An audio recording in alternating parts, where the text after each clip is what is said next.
The streets of Harlem were empty at this hour. The city was still asleep, caught in that liminal space between night and dawn where the world belongs to nobody and everybody simultaneously. The streetlights cast long shadows across 125th Street, and the few cars that passed were moving slowly, their drivers cautious in the quiet darkness. Robert "Shorty" Mitchell sat in the driver's seat of a 1963 Cadillac Eldorado, the color of midnight blue with leather interior that smelled like money and power. His hands gripped the steering wheel at exactly 10 and 2, just like he'd been taught. The steering wheel was warm under his palms, and his fingers were steady, practiced from 3 years of doing this job. In the rearview mirror, he could see the reflection of the man sitting in the back seat, Bumpy Johnson, the king of Harlem. The man who paid his salary, who had given him a job when nobody else would hire him, who had taken a poor kid from the South Bronx and made him into something, a somebody, a man with respect. Shorty was 28 years old, with smooth brown skin, careful eyes that never missed anything, and the kind of muscular build that came from growing up fighting for survival on the streets. He'd been Bumpy's driver for 3 years. 3 years of loyalty, 3 years of driving the boss around the city, 3 years of being trusted with information,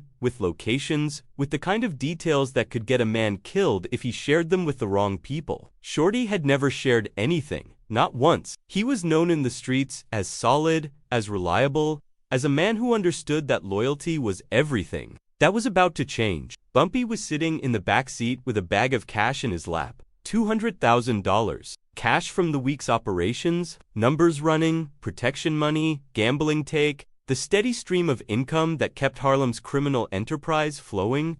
The money was in neat stacks, $100 bills bound together with rubber bands. Bumpy counted it regularly, obsessively, a habit from his early days when every dollar mattered, when he was hungry, when he had nothing. Now he was a wealthy man, but the habit remained. The ritual of counting was as much about maintaining control as it was about knowing the exact amount. He wasn't counting now, though. He was looking out the window at the sleeping city, thinking about something that had been troubling him all evening, something that didn't quite add up, something that had been nagging at him like a tooth that needed attention. The Cadillac turned smoothly onto Lenox Avenue. The road was empty except for a few parked cars. A street sweeper pushed his broom on the corner. A homeless man slept on a bench. The city was in that quiet moment before dawn when most people were asleep, when the night shift was ending and the day shift hadn't yet begun. "Shorty," Bumpy said, his voice calm, almost meditative, the voice of a man who was about to say something important. "How long you been working for me?" 3 years, Mr. Johnson," Shorty replied immediately, his voice professional. 3 years and 4 months, to be exact. "April 1961 when I started." "You ever been tempted?" Bumpy asked. It seemed like an odd question, the kind of question that had no good answer. Ever been tempted to take something that wasn't yours? Ever been tempted to make a quick score?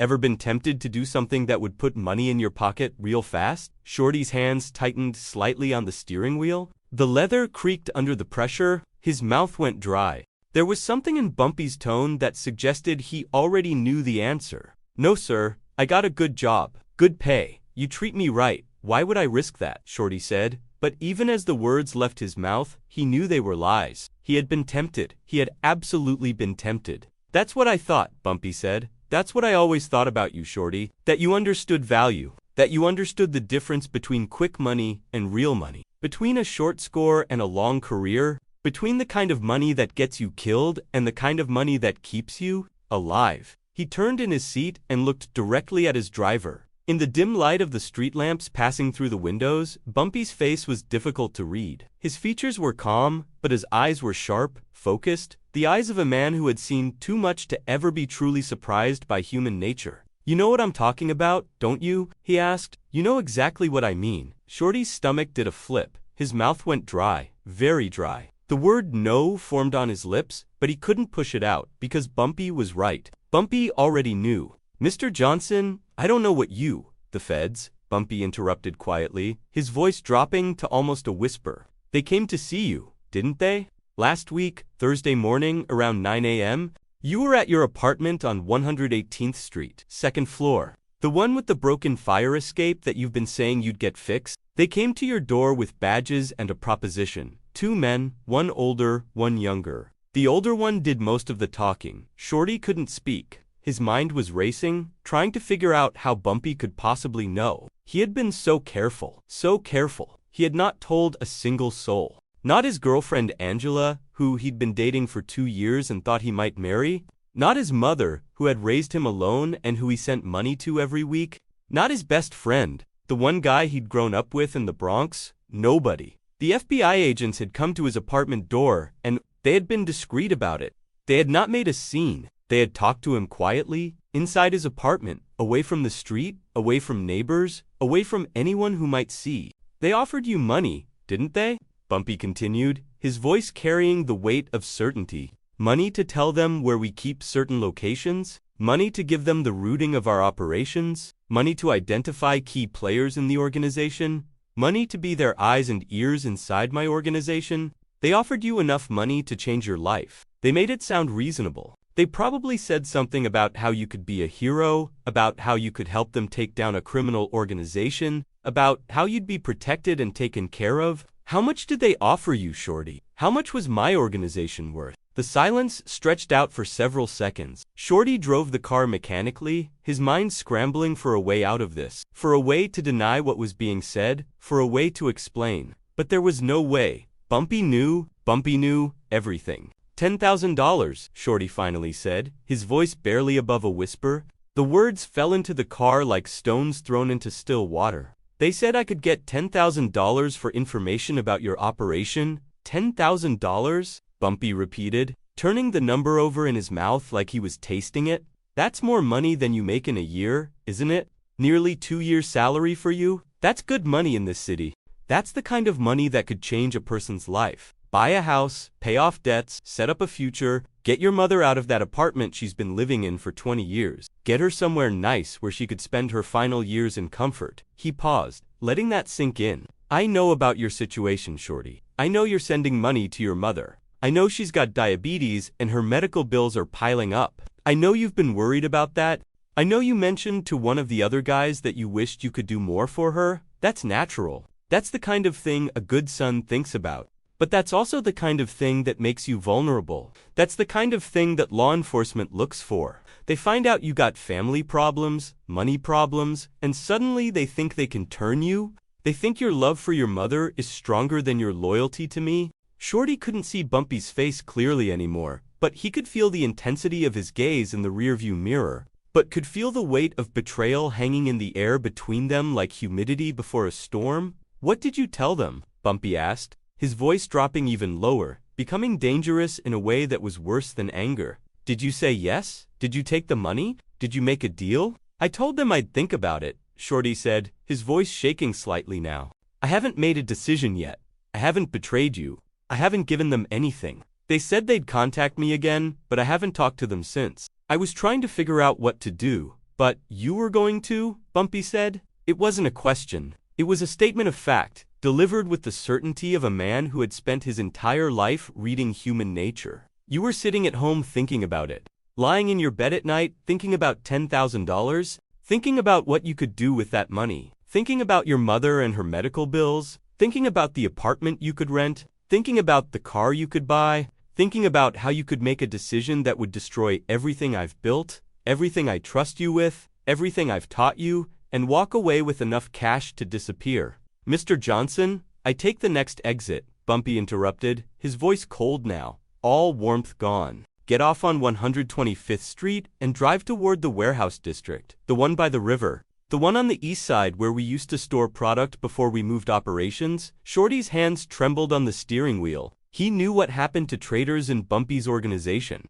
He knew the stories. He knew the lesson that had been taught to everyone who worked for Bumpy Johnson. You don't betray the organization. You don't cooperate with law enforcement against the organization. You don't make deals with the federal government behind your boss's back. And if you even consider it, if you even listen to what the feds have to say, you pay a price that will mark you for the rest of your life. He'd heard the stories. Guys who had tried to hold back money, who had skimmed profits, who had disrespected Bumpy, they disappeared. Or they were found, broken, teaching object lessons to everyone else. Shorty had always thought he was smarter than that. He had always thought he could navigate the dangerous waters of the underworld. He had always been careful, always been loyal, always been the kind of guy who understood the rules, until last Thursday morning when FBI agents knocked on his apartment door and offered him enough money to solve his mother's medical problems. He drove in silence, following the directions that Bumpy gave him, left on 125th, right on Lenox. The streets started to become more industrial.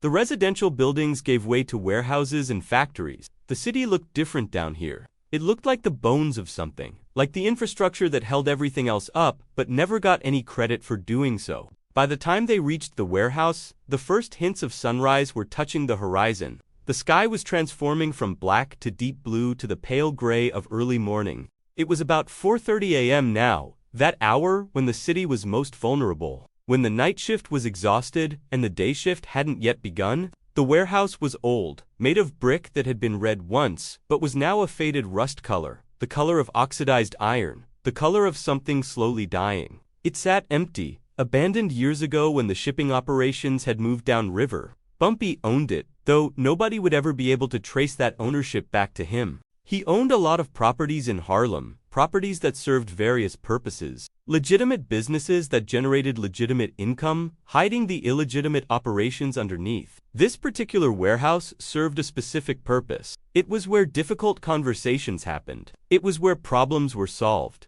It was where lessons were taught. "Get out," Bumpy said. Shorty got out of the car. His legs felt weak, unreliable, like they might give out at any moment. He could feel sweat on his palms, despite the cold morning air. That sharp cold that comes just before sunrise when the city is at its coldest. Bumpy stepped out of the back seat, and only then did Shorty see that there were two other men with them. They had followed in another car and were now standing nearby. Their presence a reminder that Shorty was not dealing with one old man. He was dealing with an organization, a system, a world where individual decisions didn't matter as much as organizational principles. The two men were Chester and Marcus. Chester was the tall one, 6'3", with hands like shovels and a face that had been rearranged by violence more than once. He had spent time in Sing Sing prison upstate, had served time for armed robbery, had been in fights that left permanent marks on his body and his psychology. Marcus was smaller, more compact, but just as dangerous. He had a limp from an old gunshot wound to the leg,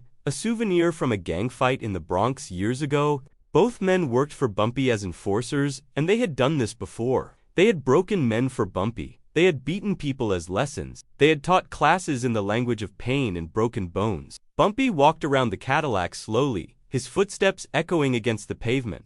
The sound bounced off the brick walls of the warehouse and came back to them like a reminder of how alone they were out here, how far they were from anyone who could help. He lit a cigarette, the flame from his lighter briefly illuminating his face in the darkness. He looked at his driver with an expression that was neither angry nor calm. It was something worse. It was disappointed. It was the look of a man who had expected better but had instead found exactly what he feared. "You know what the problem is with you, Shorty?" Bumpy asked, smoke curling up from his mouth. "The problem is that you think money is the most important thing. The problem is that you see $10,000 and you forget everything else. You forget the 3 years I've been good to you. You forget the respect I've given you. You forget the opportunities that came from working for me. You forget the times I gave you advances on your salary when you needed to pay rent. You forget the time your sister got sick and I made sure she got to a good doctor. You forget all of that because of numbers on a piece of paper." "I was hungry," Shorty said, the words coming out before he could stop them.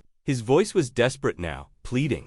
"Mr. Johnson, I come from nothing. Nothing. You know that. My father left when I was 2 years old. My mother raised me in a basement apartment with no heat, no hot water most of the time. I was hungry as a kid, actually hungry. I remember going to bed with my stomach hurting because there wasn't enough food, and now my mother's sick. She's got diabetes and the bills are killing us. That $10,000 could fix everything. It could get her the medication she needs. It could get her into a good facility where she could be taken care of properly. It could change our lives. That $10,000 would have destroyed everything," Bumpy said quietly, his voice cutting through the desperation like a knife. "That $10,000 would have brought federal investigators into my operations. It would have gotten people arrested. It would have disrupted the entire network that I've spent 20 years building. That $10,000 would have cost me millions in lost revenue and lost operations. It would have cost my people their freedom. Some of them would have gone to prison.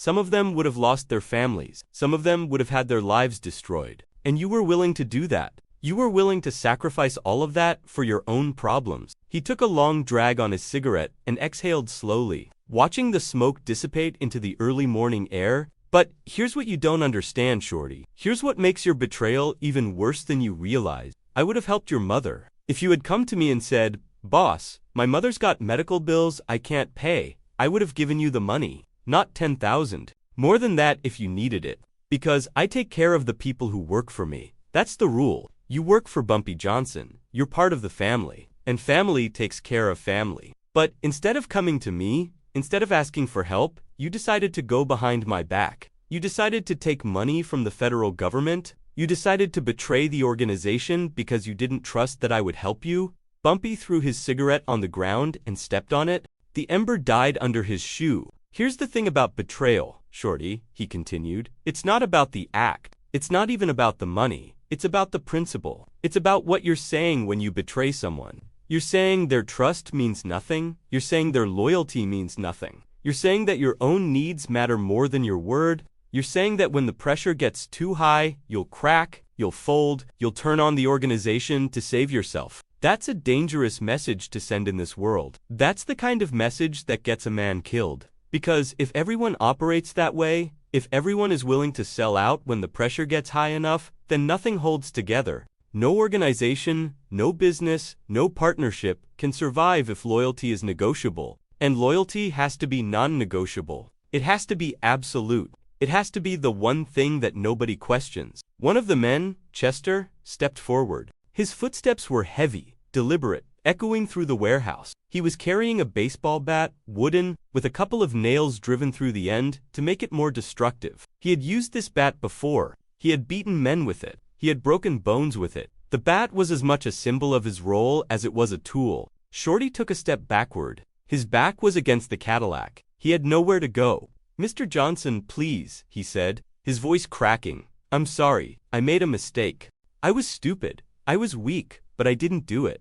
I didn't take the money. I didn't give them any information. I just listened to what they had to say, and then I said I'd think about it. That's all. Just thinking about it doesn't make me a traitor. Just listening doesn't make me an informant." "You want another chance?" Bumpy asked. "You want me to trust you again?" "Shorty, trust is something you earn over years. It's something you build slowly through consistent behavior, through showing up every day and doing what you're supposed to do, through proving that when the pressure gets applied, you don't crack, but it can be destroyed in seconds. And what you've done by going to the feds, by listening to their pitch, by considering taking their money, by showing that you're capable of betrayal when the right incentive is presented, that's destroyed something that took 3 years to build." He nodded to Chester. Chester stepped forward, and Shorty raised his hands in front of his face, a defensive gesture that would prove completely useless. What happened next took only a few minutes, but it felt like it lasted for hours. Time moved strangely when pain was being applied with methodical precision.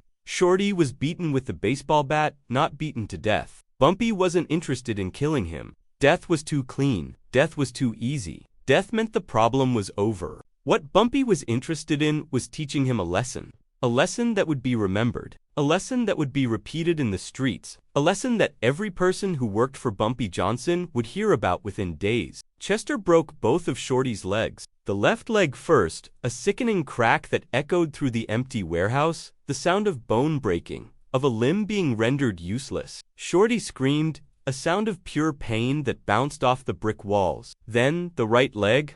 Another crack, another scream, another shattering of bone, and the realization that he would never walk the same way again. Marcus stepped in and broke both his arms. The left arm was snapped cleanly across the forearm. The right arm was broken at the wrist. Shorty tried to defend himself, but with his legs already broken, he couldn't stand, couldn't move. He could only lie on the concrete and accept the beating. Chester broke 3 of Shorty's ribs with careful, measured blows. Not random violence, precise violence. The kind of violence that had been practiced, that had a specific goal. The kind of violence that was administered by professionals who understood the human body and what could be broken without causing death. They left his face relatively untouched, wanting Shorty to be able to see, wanting him to be able to walk, to be able to show himself in public, to be a living testimony to what happened to traitors. His face would recover. But his legs, his arms, his ribs, those would take months to heal. And even after they healed, they would never be quite the same. The bones would knit together in slightly wrong ways. The muscles would atrophy from disuse. The pain would linger for years. Every time it rained, he would feel the old breaks in his bones. Every time he tried to do something that required both arms, he would feel the weakness there. Every time he tried to move quickly, his legs would remind him of their weakness. When it was over, after maybe 10 minutes of sustained beating, Shorty was lying on the concrete floor of the warehouse, broken, bleeding, unable to move. His left leg was bent at an unnatural angle. His right arm was swelling up already, turning purple. He was crying, sobbing, making small whimpering sounds like an injured animal. Bumpy stood over him with his hands in his pockets, looking down at the man who had worked for him for 3 years. There was no pity in his expression. There was no satisfaction either. There was just acknowledgement. Acknowledgement of something that had to be done. Acknowledgement of a principle being upheld. "Here's what's going to happen," Bumpy said quietly, his voice carrying through the warehouse. "First, you're not going to cooperate with the feds. You're going to call that phone number they gave you, and you're going to tell them you changed your mind. You're going to tell them you can't do what they're asking. You're going to tell them you thought about it and it's not worth it. They'll try to convince you. They'll make promises. But you're going to say no. Second, you're going to disappear. You're going to leave New York. You're going to go somewhere they can't find you. And you're going to start your life over, knowing that every single day you're alive because I decided to let you live. I could have had Marcus and Chester kill you. That would have been the easy solution. But I didn't, because I'm not that kind of man. I'm the kind of man who believes in letting people see the consequences of their actions. I'm the kind of man who believes that a live example is worth more than a dead one." He paused, letting that sink in. "Third, you're never going to say anything about this to anyone. You understand me? This beating, this punishment, this lesson, you're never going to talk about it, not to your girlfriend, not to your mother, not to anyone who might listen. But people are going to know about it anyway, because word travels in this city. Word travels fast. And that word is going to teach everyone else what happens when you betray Bumpy Johnson. They're going to know without me having to break every person who gets approached by the feds. They're going to understand the consequences just by hearing your story." He turned to walk away, then paused. He looked back at Shorty one more time. "The reason I'm letting you live, Shorty, is because you came close, but you didn't actually do it. Because you considered the offer, but you didn't take it, because you hesitated. You thought about the consequences, you tried to figure out what to do. If you'd taken that money, if you'd actually cooperated with the feds, if you'd actively helped them bring down my organization, you'd be dead right now. But you hesitated. You showed some capability for loyalty, even in the face of temptation. You showed some capacity for shame. And that hesitation, that moment of doubt, that saved your life. Remember that. Remember that your life was spared because you couldn't quite bring yourself to be a complete traitor. Maybe that means there's some hope for you. Maybe that means you can actually build something real in this life instead of just chasing money." As dawn broke over Harlem, Bumpy Johnson drove away from the warehouse, leaving Shorty Mitchell broken on the floor. His men stayed behind just long enough to make sure Shorty understood the warning: speak to no one, go to no police, or they would finish what had been started. Shorty lay helpless for hours until he was finally discovered and taken to Harlem Hospital. By nightfall, the story had already spread through the streets. Bumpy's driver had been caught cooperating with the feds and had been beaten nearly to death. The message was unmistakable: betrayal would be punished in a way that lasted a lifetime. Federal agents learned of the beating within a day. They knew there would be no charges, no cooperation, no investigation. Shorty would vanish after leaving the hospital, but the lesson remained. Bumpy Johnson had made it clear that anyone who tried to turn his people would face brutal, permanent consequences. Shorty spent 2 months in the hospital. For the first 3 weeks, he was in intensive care. For the next 5 weeks, he was in a regular bed, learning how to cope with his broken body. Physical therapists tried to help him regain some function. Doctors told him he was lucky. Lucky that nothing had been crushed beyond repair. Lucky that he would recover, at least partially. Lucky that he was still alive. Lucky. The word seemed insane to Shorty. How was he lucky? His life was ruined. His career was over. Nobody would hire him. Nobody would trust him. And even if they did, his body was broken. Even if his bones healed, they would never be quite right. He would walk with a limp for the rest of his life. He would have chronic pain in his arms. He would never again be able to do the kind of work that had defined his adult life. When he was released from the hospital, he couldn't walk without a cane. He couldn't work. He couldn't even take care of himself. His mother came and picked him up from the hospital, and she wept when she saw him. Wept at what had happened to her son. Wept at his broken body. Wept at the betrayal that had led to this. "What happened?" she asked him, and Shorty just shook his head. "Don't ask," he said. "Don't ask me anything about it. Just know that I made a mistake, and I paid for it." He was permanently marked now as someone who had betrayed his boss, someone who had considered taking federal money. In the underground economy of Harlem, in the criminal networks that ran the neighborhood, he was radioactive. Nobody would hire him. Nobody would trust him. Nobody would even want to be seen with him. Even other criminals understood the code. You don't cooperate with law enforcement, and if you do, if you get caught doing it, you suffer the consequences. After leaving the hospital, Shorty Mitchell fled New York and spent the rest of his life running. He moved from Atlanta to Miami, then to Los Angeles, always trying to escape a reputation that followed him everywhere.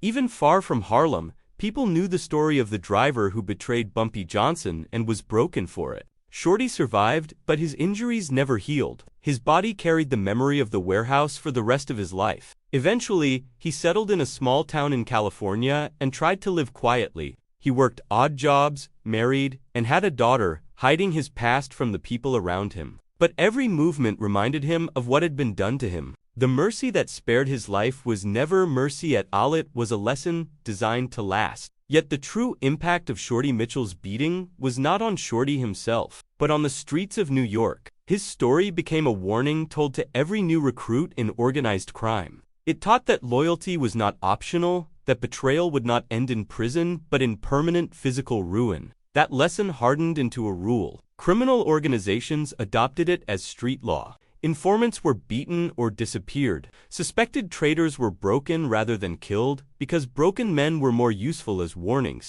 Other gangs, including the Italian families, understood what Bumpy had done. He had set a precedent that made cooperation with law enforcement unthinkable. The FBI quickly noticed the change. Informants grew scarce. Recruitment efforts failed. By the mid-1960s, federal reports openly acknowledged that the Shorty Mitchell incident had become a powerful deterrent, spreading fear through the underworld more effectively than any legal punishment. Bumpy Johnson had discovered that control didn't come from constant violence, but from one unforgettable example. By breaking one man instead of killing him, he taught thousands of others a lesson they would never forget. This was the genius of what he had done. This was what separated him from other crime bosses who ruled through fear and unpredictability. Bumpy understood that consistent, predictable consequences were more effective than random violence. He understood that if people knew exactly what would happen if they betrayed you, they would be less likely to betray you. And he understood that the best example was a live one.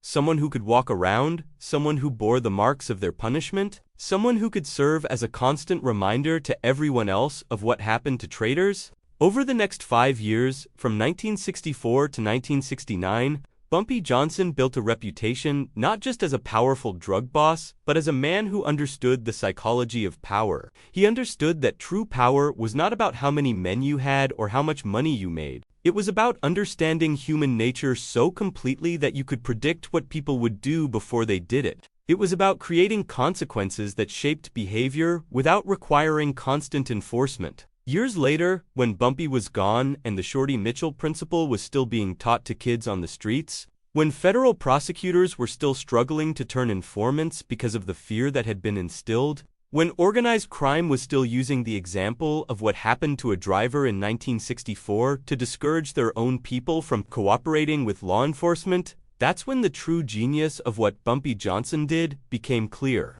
He hadn't just punished one man. He had created a law that wasn't written down, a law that wasn't enforced by courts or judges, a law that was enforced by fear and reputation and the knowledge that your organization would destroy you if you betrayed them. And that law would persist long after Bumpy was dead. It would persist in the culture, in the stories told on street corners, in the understanding that loyalty had consequences and betrayal had prices that couldn't be paid with money.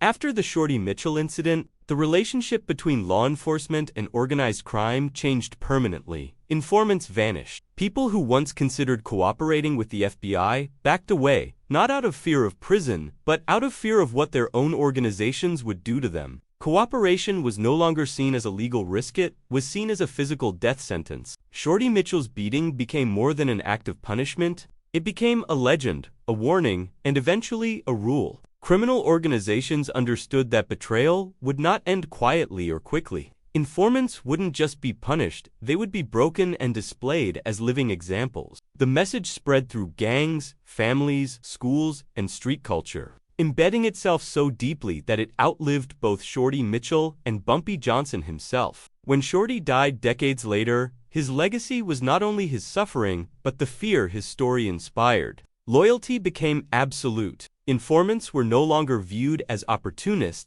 but as traitors deserving destruction. This unspoken rule, later known as the Shorty Mitchell principle, didn't require constant enforcement. The story alone was enough. Bumpy Johnson understood something few others did. Violence was most powerful not when it killed, but when it taught. A dead informant would be forgotten. A broken one would walk the streets as a permanent warning. That lesson reshaped organized crime in New York for decades, making informants scarce and federal investigations far more difficult. Eventually, even the government recognized the shift. The fear of organizational retaliation had surpassed fear of prison, forcing law enforcement to rethink its strategies and leading to the creation of witness protection programs designed to shield informants from physical harm, not just prosecution. All of it traced back to a single decision made one night in 1964 to break a man instead of killing him. From that moment, betrayal became taboo, loyalty became law, and a story became more powerful than any written rule.